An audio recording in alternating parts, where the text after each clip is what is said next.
Ijoollee baay'een keessanii ani iqaamaan qabu madaamii kollee gaaffee iqaamaan qabdu naan jettee waggaa 2 yoon fixe bakkeetti baastee sigatti naan jedhanii yookaas immoo waggaa 2 fixee jira yookaas yoo biyya galuuf jedhee bakkeetti baastee sigatti naan jette ijoolleen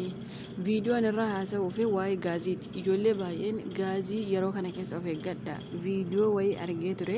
Viidiyoo sana as keessa fidee gashuuf madaadha yuutuubiin na adaba jechuudha. Madaa gar maleedha mucayyoo tokko bakka ishee itti fanadda'e hin beeku. Gaaziin itti fanadda'ee jira jechuudha. Gaazirra baay'isaa of eeggadha. Yeroon kun yeroo ho'aati waan ta'eef gaaziin ofiyyuu fanaddaa waan ta'eef gaaziin isinitti fanadda'uu danda'a jechuudha. Gaazii yeroo isin iyyuu kan irratti nyaata hojjettanii jechuudha. Of eeggannoo cimaa godhaa malee yeroon kun yeroo ho'aati. Yeroo itti gaaziin ofiisaa of dadhabee fanadda'uudha jechuudha. Iqaamaa ijoollee baay'een iqaamaa na gaafattan iqaamaa akka ajaa'ibaa kana gaafattan iqaamaa viidiyoo kiyyaa ga'ummaatti dhaggeeffattan isinii galee viidiyoo yoo amma uumatti dhaggeeffattan waan isiniin jee ni dhageessu garuu irruma keessa dhaggeeffattanii ka gara uumaa hin beektanii ka gidduu hin beektanii kanaafuu gaaffii irra deddeebitanii gaaffii wal fakkaata gaafattu jechuudha. Obboleettiin tokko maal jettee madaamii koo gaafadhee jira iqaamaa hin qabdu naan jette ati iqaamaa qabaatte qabaachuu baatte waas ilaallatu hin qabu. Isinii galee yoo isin mana arabaa seera qabeessan jirtu taanaan iqaaman abadaa isiniin ilaallatu bakka viidiyoo kana kaleessa hojjedhee ture irra deddeebitanii gaafattu viidiyoo dhaggeeffadhaa sirriitti. Iqaamaa jechuun mattaawaqaa amma Itoophiyaa keessaatti fakkeenyaaf mattaawaqaa yoo bakka tokkorraa bakka tokkotti deemta yoo ta'e nama ati faana deemtu sana fakkeenyaaf haadha kee abbaa kee faana deemta yoo ta'e mattaawaqaa ka haadha kee abbaa kee suni si gargaara si hin gargaaru. Mattaawaqaa ati harkaa qabdu sana mattaawaqaa sana si gargaaraa mire fakkeenyaaf ati mattaawaqaa kana manatti dagatte yoo baate maatiin kee si faana jiran suni bakka bu'anii sii qabamuu danda'u hin danda'anii jechuudha. Suma qabamaa mire sababiinsa mattaawaqaan sun siin ilaallata waan ta'eef jechuudha. Akkasuma biyya kana keessatti illee iqaamaan araba ilaallata malee si hin ilaallatu jechuudha. Iqaamaan abadaa si ilaallatu. Inni itti aanu ijoollee baay'een ani ishee gaaffee hin jiru naan jette iqaamaaf paaspoortii arabni isin dhoksiti. Isinii galee yoo isinitti agarsiiste yookaas immoo yoo isinitti laatte illee iqaamaa kan yeroo isaa irra darbe isinitti himneef iqaamaa hangoo amma narra jira kan yeroo dura biyya arabaa kana dhufee seenee narra jira jechuudha. Garuu waan takka nan fayyadu irraa darbee jira. Ka haaraan ishee waggaan haaromsitu isheerra jira. Isheenuu otoo iqaamaan hojjechiisi waggaa tokko yoo geesse birrii guddaa hixib dirbii isheerraa fudhatan. Isinii galee iqaamaa tun hojjechiisi waggaa tokko yoo teesse hixib dirbii isinirraa fudhatanii jechuudha. Bakkee baastee nagatti. Gaafa waggaa 2 kee fixxee bakkee baastee sigatti naan jette ijoolleen. Atoo paaspoortii qabda atoo seera qabeessa dhufte waggaa 2 kee fixxee akkamittiin bakkee baastee sigatti. Ati waraqaanii kan dhufte mana xalabaa hojjechaa jirtaami. Yoo amma fakkeenyaaf ijoolleen mana arabaatii baddanii deemtanii mo'aqxanii mana arabaa tokko keessa waggaa 2 yoo hojjettanii dursa mana arabaatii baddanii jechuudha. Lammaffaa irratti immoo iqaamaa naa hojjechiisi yoo jettani yaadni kiyya isinii gala jedhee yaada. Fakkeenyaaf anama mana xalabaa jira. Mana xalabaa kanaatti bade jara kana jalaan mana biroo immoo seenee jara sana iqaamaa naa hojjechiisaa yoo jedhe isaanillee si hojjechiisuu hin danda'a yoo naan jedhanii anaga waggaa 2 yoo isaan bira taa'e si hojjechiisuu dandeenya iqaamaa sii baasna yoo naan jedhanii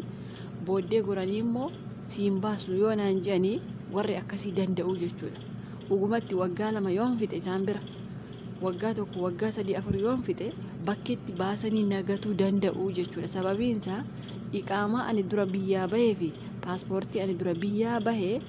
arabitti ka duraa biratti gatee yoo bade warra lammaffaa naa hojjechiisa yoo jedhu sobanii yeroof na guyyoomsanii si hojjechiifna naan jedhu malee abadaan naa hojjechiisuu hin danda'anii jechuudha. Isinii galee mana arabaa duraati yoo bade immoo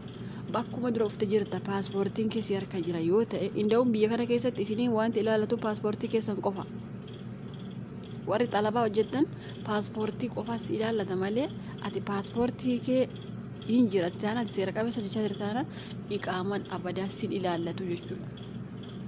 Iqaamaaf jetteellee dhimmatti bakkeetti sigattu hin qabdu jechuudha. Hin danda'amuyyuu malee hin dandeessu bakkeetti sigatu. Inumaayyuu hin jiru malee seerri akkasii waggaa lama fittee bakkeetti baastee sigatti akkamitti sigatti ati seera qabeessa nuftee bara ati ko mana xalabaa hojjechaa jirta bara erga akkas ta'e nuti maa umrii keenya kushiina arabaa keessatti fixaa jirra gaafa waggaa 3-4 ammallee baasanii nu gatu kan kanaaf waan akkaniin hin burjaajayina ijoolleen keenya wanti akkasii burjaajeffamuudha iqaamaa kasii sirreessu araba gin waggaa isaaniin dabarsan isaan waggaa isaaniitti sirreessu sababiinsa birrii guddaa irraa fudhatama yoo waggaa sana keessatti guyyaa tokko yoo isaan bushan warri beektan ni beektan waa'ee iqaamaa guyyaa tokko yoo isaan bushan birrii guddaa irraa fudhatu jechuudha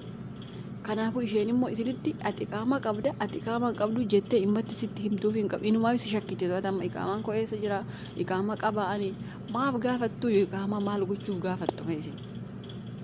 araba maal gochuu iqaamaan ikkoon isaaniitti baratama gaafa biyya galte yoo biyya kanatti deebitee ufta ta'e qofaa fudhattee galta malee fudhattee biyya kana keessaa bahuu hin dandeessu barati iqaamaa jira fuutee hin baatu barati biyya kana keessaa kanaafuu iqaamaatti maaliif siin cinqeme qoy iqaamaan araba ilaallata malee siniin ilaallatu abadan ijoolleen tokko wal burjaajisuu jettanii gaafa waggaa lama fixxe karaatti baastee sigatti gaa indee maa waggaa 5-7 ta'an jirru kun maa baasanii nuun gatiirra seera qabeessaan ta'an jirru mana araba seera qabeessaaf seera ala jiraachuun adda sinii galee keessaafuu ati waggaa lama fixxee miti afaan arabaa barte ji'a 5 ol dabarte taanaan karaatti baastee sigattuu miti bayi gara Itoophiyaa si gasha jechuun iyyuu itti ulfaata arabni kan isheen si jaanjeffatu haga afaan arabaa barattutti qofa ati afaan arabaa baratte taanaan baqa cinqiin jiru kanaafuu iqaamatti warri hiphattanii waa'ee iqaamaa abadaan sammuu keessan keessa gashitanii hin hiphatina iqaamaan ati biyya kana keessatti biyya iddoo fe'ellee jiraadhu biyya arabaa keessatti araba qofa ilaallata immoo akka dura isinitti hime dursa mana arabaatii baddanii kaatanii iqaamaa keessan ka duraa paaspoortii keessan ka duraa gattanii baatanii mana lammaffaa yoo seentan iqaamaa sii sirreessa siin janii siin goyoomsu malee sirreessuu hin danda'an gaafa hojii isaanii xumurte yookaan gara biyya galootti karaatti baasanii sigatu jechuudha sababiinsaa paaspoortii kee ka duraa mana arabaatti gattee waan baddeef malee warri seera qabeessa noormaal akkuma Itoophiyaatti uftanii mana arabaa keessa hojjechaa jirtan iqaamaa malee hin jirtan isheen ati uftee gaafa si marammarsiistu sana mana kiimii siin geessite guyyaa sana iqaamaa hojjechiifte sigane amma kaleessa mucayyoo sagalee ishee fide sana agartanii ishee mana kiimii jirtu sana arabitti mirmaraa geessite isheen kunoo kalee sirreessiteefi iqaamaa ishee baasteefi jechuudha iqaamaa jechuun mattaawaqaa Itoophiyaa keessa ittiin deemtu ami akkuma dura isinii kaase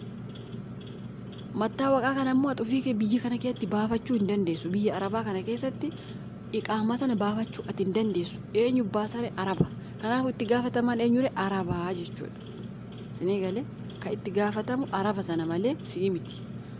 ati iqaamaa hojjechiiftee hojjechuusuu baattee dhimma araba cinqituuf hin qabdu iqaamaa siin ilaallatu ka ati deemtee iqaamaa an guyyaa takka dhugaa rabbitiin itti waggaa meeqa biyya kana keessa taa'ee guyyaa takka iqaamaan koo eessa jira paaspoortii garuu nan gaafa nuti beekamnu paaspoortii amalee iqaamaa dantaa isheeti feetu hojjechiifte feetu dhiifte isheera nam'e birrii maaltu si cinqesinii dhugaa rabbi ijoolleen kishee nama ajaa'ibdan ijoolleen tokko birriin kan inni irra nam'u isheerra malee isinirra miti maaltu sin cinqeme waggaa tokko keessatti fakkeenyaaf waggaan sirreessu waan ta'eef waggaa sana yoo guyyaa 2-3 dabarsan birrii akka isaanitti dabalu beektumoon beektan isaanitti jechuudha kanaafuu iqaamaa malee mana arabaa namni jiru tokko illee hin jiru immoo ani gaafadheen dhabe madaamiin koo hin qabdu naan jette ka jedhame arabni sitti himtu iqaamaa keessi oksan iqaamaa illee si oksanii paaspoortii illee si oksanii indee ati koo paaspoortii fi iqaamaan harka keetti laatamnaan maal futaree bakkee baate hojjetta seerri si qabuu hin danda'u waan ta'eef of harkaa qabda ka kanaafuu kanaan hin burjaajayina qabdu jechuudha arabni isin sirreessiteetti jechuudha walumaa galatti amma walii galee ijoolleen viidiyoo dhaggeeffadhaa malee gaaffii wal fakkaata viidiyoo ani kaleessa hojjedhe irra deebitanii hojjechiiftu jechuudha maaliif waan dhaggeeffachuu dhabdaniifi jechuudha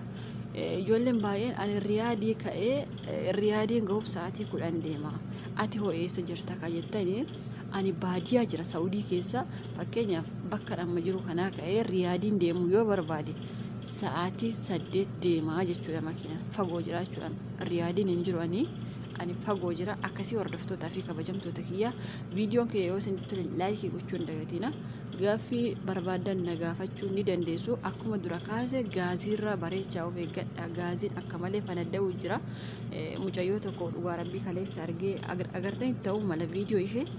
an ishee kun ciccite tokkoon isaa hin jiru dhugaa rabbii gaazii wagga waggaadha akkuma beektan hin fanaddaa biyya arabaa kana keessatti wagga waggaa yeroo isin hin jiru yeroo ho'a kana akka malee waan ho'uufi ofiisaa yuun fanaddaa jechuudha isinii galee kanaafuu gaazii yeroo qabsiistan of eeggannootiin qabsiisa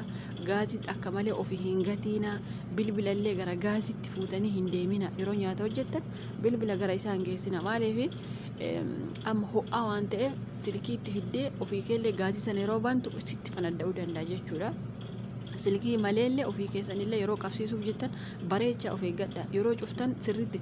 cufeemoo dhiisee sirriitti ilaala maaliif ganama ka'ee gaazii sana kan banu suma waan ta'eef sumatti fanadda'uu danda'a bareechaa of eeggadha mucayyoo tokko viidiyoo ishee ta'uu fide dhugaa rabbii isinitti hin boossu garuu yuutuubii hin eeyyamu madaa waan ta'eef tokkoon isheen jiru bakka ciccittee baddeetti gaaziin itti fanadda'e jechuudha akka malee wanti sirriitti bareechamee biyya arabaa kana keessatti of eeggatamuu qabu gaazii fi maashinii adda addaa ibsaa